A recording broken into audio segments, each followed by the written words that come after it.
Eleilson, me chama bastante atenção, porque a sua fala agora, no sentido de que você mostra uma produção diferenciada, vamos dizer assim, desses coletivos, ou pelo início disso, né? Quando você marca aí 2004, 2013, de grandes produções, né? E quando a gente toma também um material bibliográfico, ele é muito rico, contando sobre este período, né? Nas várias entradas aí da cultura, não é? Das várias áreas de conhecimento culturais, né? Você vê uma diferença entre esse período e hoje?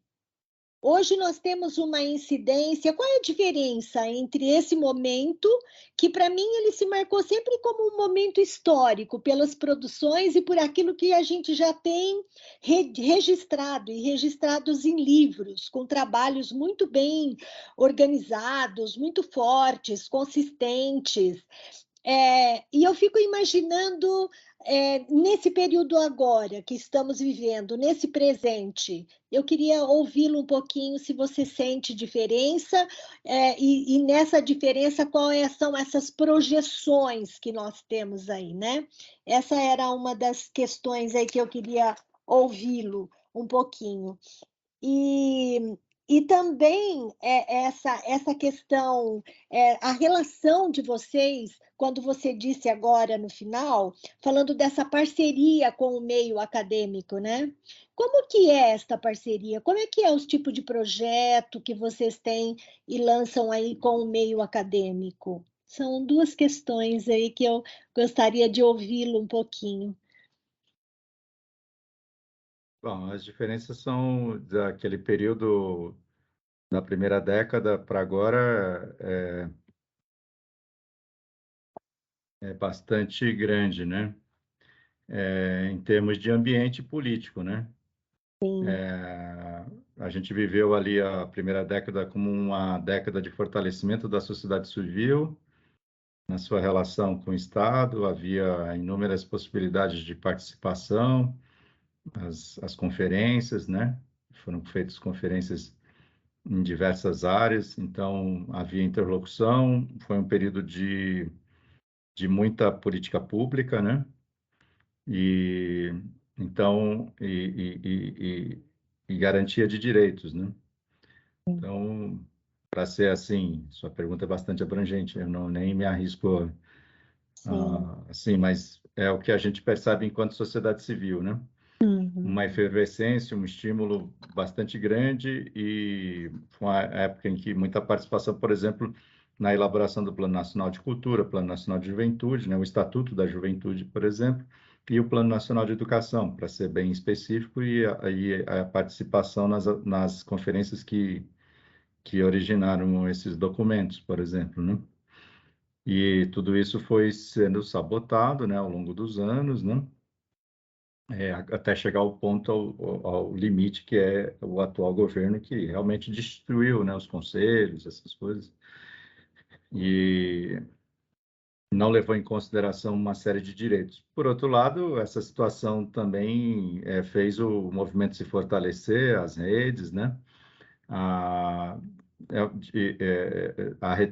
havia com que lutar, né? Para o que lutar, né? O que Sim. defender, né? E a Uhum. gente, naquela época, achava tudo isso importante, porém tudo muito insuficiente, né? Eu me lembro de que a gente era bastante crítico aos governos do PT, né? E é que hoje a situação está tão grave que a gente fica Uhum. buscando voltar, né? Mas, enfim, assim que voltar, eu espero que volte, a gente vai voltar a ser crítico, né? Uhum. A gente achava que tudo era insuficiente, a gente queria muito mais, né? E tinha uma avidez, né? muito grande, né, para isso, né?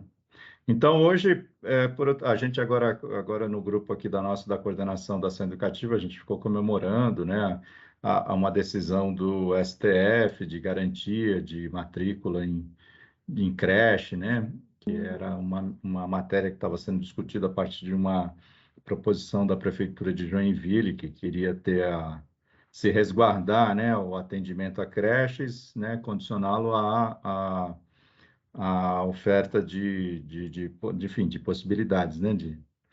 E o STF negou, né? Diz que os governos municipais, estaduais têm que encontrar meios de garantir a educação básica para as crianças, né? Isso, para o STF chegar a essa decisão, houve muita movimentação, tal, né? Então, a gente vive hoje um movimento de resistência para garantir direito. E a gente aprendeu muito, professora, a judicializar, né? De uns 10 anos para cá, a gente aprendeu a judicializar, a gente aprendeu a se movimentar, amicus curiae, são termos que a gente passou dos nossos vocabulários, né? Para a sociedade de modo geral, alguém disse um dia, poxa, hoje as pessoas conhecem, sabem escalar os 11 ministros do STF como escalam um time, né? Então, a gente também buscou, né, esse aprendizado na judicialização, né, para assegurar direitos, porque a gente tinha, como o executivo não cumpria, você ia pelo canal da judicialização, então é um outro aprendizado. E essa fortaleza que também o movimento criou de ter redes, né? Então são diferenças, mas que do ponto de vista da sociedade civil mostra, enfim, mostra muito uma grandeza, uma força, né? Importante. A respeito da questão acadêmica, bom, então, a gente, por exemplo, a gente vinha atuando com cultura de periferia e a gente não queria só difundir a cultura da periferia, a gente queria fazer uma reflexão sobre ela. E a gente buscou pessoas, né, e centros de pesquisa na universidade que estivesse desenvolvendo, né, se dedicando a isso. Aí a gente se aproximou, por exemplo, do Núcleo de Antropologia Urbana da USP, coordenado pelo professor José Guilherme Magnani, né? E que também houve interesse mútuo também, né? Eles começam a ver também, assim, a universidade também é ávida, né, por pesquisar esses movimentos, e aí ter uma ONG como a nossa que faz a mediação com o sujeito lá na ponta é interessante. Então, há uma relação de interesse mútuo, né? E a Heloísa Buarque de Holanda é uma pesquisa essa literatura marginal há muitos anos, né? Sim. Né? Lá desde os anos 70, né? E a gente se conheceu, ela tomou conhecimento do nosso trabalho aqui por causa dessa coleção Tramas Urbanas. Ela queria conhecer a Cooperifa, né? E a gente fez essa intermediação, se conheceu, mas aí a gente começou a fazer coisas juntos. Ela acompanhou todo o processo do Encontro Estéticas das Periferias, então desenvolveu artigos nos consultando, né? Então é um pouco isso. Mas a gente faz também projetos conjuntos, viu, professor? Agora a gente acabou de desenvolver um projeto de pesquisa sobre política, sobre alternativas de geração de renda para jovens de periferias urbanas, numa pesquisação com a professora Maria Carla Corrochano, do Departamento de Educação da Universidade Federal de São Carlos, campus de Sorocaba. E é uma pesquisa que teve fomento da FAPESP, e ela tem uma continuidade, né? E está sob a nossa responsabilidade essa continuidade, criando um centro de apoio aos empreendimentos juvenis que a própria pesquisa mapeou. Então, a gente também desenvolve projetos conjuntos, não é só essa relação de diálogo, né?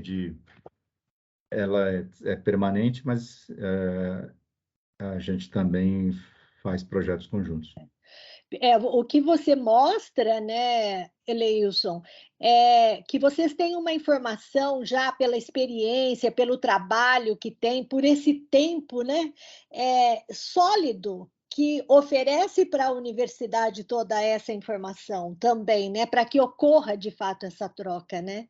Daí a qualidade mesmo do trabalho que vocês realizam e da possibilidade da troca, né, uma troca efetiva e substantiva, né, por os 2 lados, né.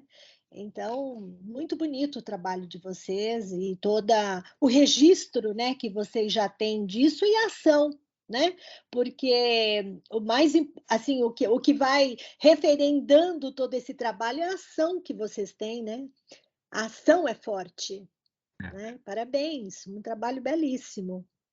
E a obrigado. gente vai cada vez mais conhecendo e vai se apaixonando também, né, pela lógica que o trabalho tem, a logicidade, né, que o constitui, né. Muito bem. Exatamente. Obrigado. Eleilson, queria que você falasse um pouquinho sobre esse período de afastamento pela Covid-19. Como que isso afetou as produções independentes e como que ficaram as ações da ação educativa nesse período? Bom, a gente começou a observar que o movimento cultural, eu vou falar pela área da cultura, tá? Uhum, Que o movimento cultural de periferia começou a fazer diversas ações de solidariedade, né, nos seus territórios, né? A gente está todo mundo na periferia, a gente não lida com a periferia somente como um espaço de carência, né? A gente lida uhum. com a potência, enfim, mas enfim, é inegável que é nas regiões periféricas onde há uma concentração de pessoas de baixa renda, né?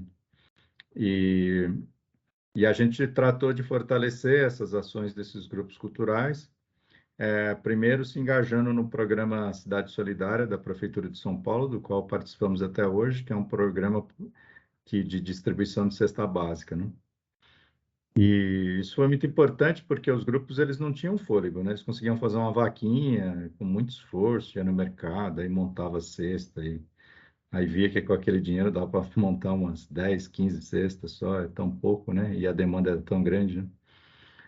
E a gente falou, não, vamos por meio da prefeitura, o poder público tem que assegurar isso, não vamos, é legal a gente ter solidariedade, fazer vaquinha, participar, eu participei de muita vaquinha, mas isso tem limite, né? Você não consegue dar conta, né?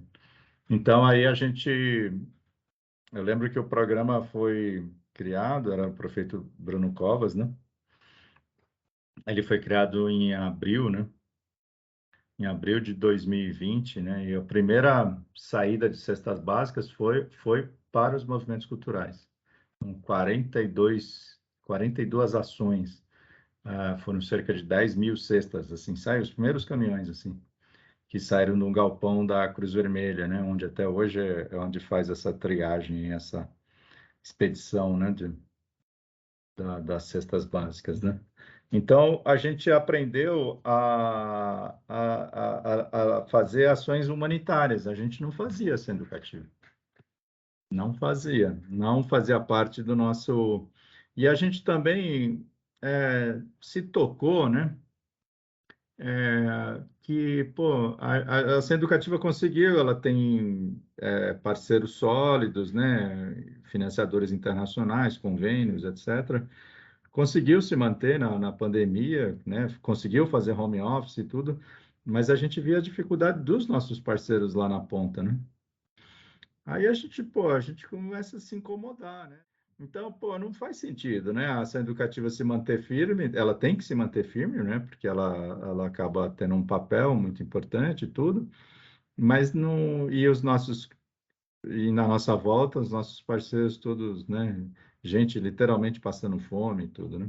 Então, isso também foi um outro aprendizado. Hoje, a gente, quando vai desenvolver certos projetos, mais assim, a gente tenta fazer projetos em conjunto mesmo, né? Com os parceiros locais, né? Repartindo recursos, sabe? E foi um aprendizado muito interessante, assim, né? E, bom, outro aprendizado legal que a gente teve foi o próprio uso aqui dessas tecnologias, né, de transmissão, né? A gente conseguiu constituir uma plataforma de EAD, nós temos um centro de formação e conseguimos um apoio e estruturamos uma plataforma. Então, os nossos cursos que tinham ali presencialmente 30, 40 pessoas, passaram a ter 300, 400, 500, gente de todo o Brasil, né? Então, foi um ganho para nós muito grande. Conseguimos fazer um festival, né? O nosso Festival Estéticas das Periferias, a gente fez todo online, né? O de 2020, o que foi muito bacana, assim, eu faço eu que organizo esse festival, né, já acabamos de fazer a 12ª edição. Ele tem sempre ali de 80 a 100 atividades, então é até humanamente impossível se acompanhar todas, né? Aí acabou que em 2020 a gente fez transmissões, né? Quase tudo ao vivo, muita coisa gravada, né? Passada, virou uma TV, né? Então a gente criou uma TV, né? E eu me lembro que né, trabalhando no home office, aí eu mudei meu escritório para a sala, né? Então o evento começava às 1 e ia até às 8 da noite. Aí eu ficava lá assistindo, né? Eventualmente, o que eu não conseguia assistir, eu assistia no dia seguinte, em outra hora, né? Mas eu tentei ficar ao máximo acompanhando. E aí pela primeira vez, eu tive uma visão completa do evento, né? E ver a sua grandeza, a sua diversidade, né? Então, isso foi muito legal. Outra coisa, assim, que eu destacaria foi essa luta, né, pelas leis de caráter emergencial, né, da cultura, né, a Lei Aldir Blanc. A gente se engajou bastante nela e também apoiou muitos os grupos a acessarem, né? Tanto o auxílio emergencial, né, de R$ 600 dos trabalhadores, quem necessitava, quanto os outros dois incisos da lei, né, que era o apoio a espaços culturais e os editais de produção artística, né? Então, a gente atuou bastante, inclusive nós concorremos e ganhamos 2 editais, né? A gente fez não pôde fazer o grafite, a gente fez um documentário sobre a nossa experiência do grafite. Então, tem um livro, mas tem um mini doc, está no nosso canal no YouTube. E a gente fez uma coisa muito legal, que a gente fez um- uma...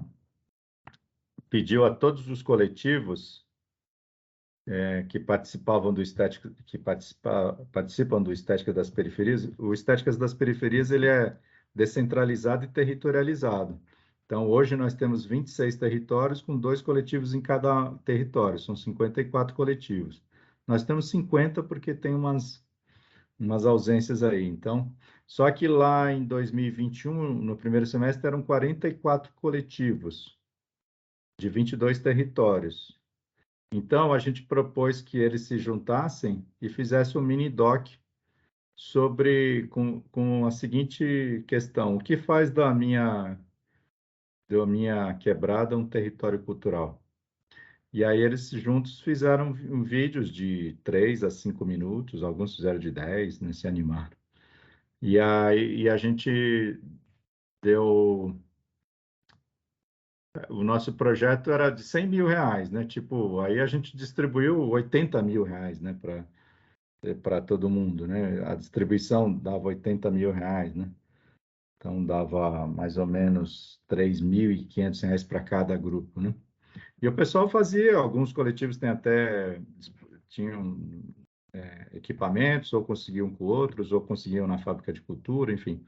Se viraram, alguns fizeram no celular mesmo e tal, fizeram coisas muito bacanas, que também está no nosso canal. Então, foi uma maneira da gente se perceber e discutir, fazer uma discussão. Então, a gente aprendeu a lidar essa ferramenta, a criar, né? Não só usá-la, né? Para uma reunião, para uma formação. A gente aprendeu da formação. Eu me lembro aí, professora, eu acho que a gente é de um campo que a gente tinha muito preconceito com EAD, né? Não era assim? Hoje sumiu esse negócio assim, né? Mas era preconceito. Não, EAD. Pô, hoje as pessoas, a gente vê que tem potencial. Pô, você pode... Esse negócio dos cursos da ação, né? Não é todo curso que tem 300 pessoas, né? Tem um curso de História, Ciência e Tecnologia Africana que ele é muito procurado, né? Então, você poder fazer um curso para 200 pessoas de 20 estados, mano, é muito legal, né? E você pode fazer interações aqui, né?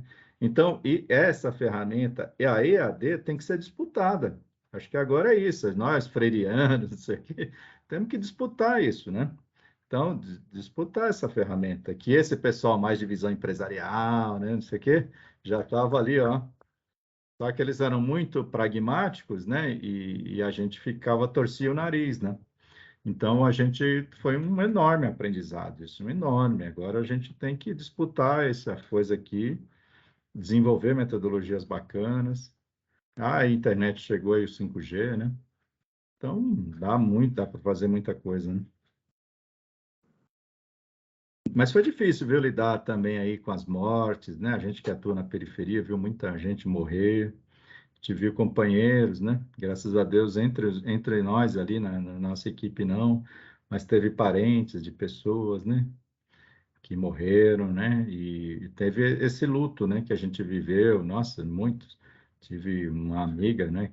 Que perdeu o pai, assim, enfim, todos nós temos histórias assim, né? De alguém que morreu, ou então que ficou muito mal, né? Ou de um amigo, né? Eu me lembro logo que começou a pandemia, em abril morreu uma vizinha aqui, né? Foi uma das primeiras pessoas que morreram da Covid, né? E ela tinha muitas comorbidades, ninguém sabia direito essa pandemia, vocês lembram? A gente fazia reunião em março, a gente gravou, né? Falou, não, em junho a gente retoma lá, tá? Que em junho? Que junho, nada.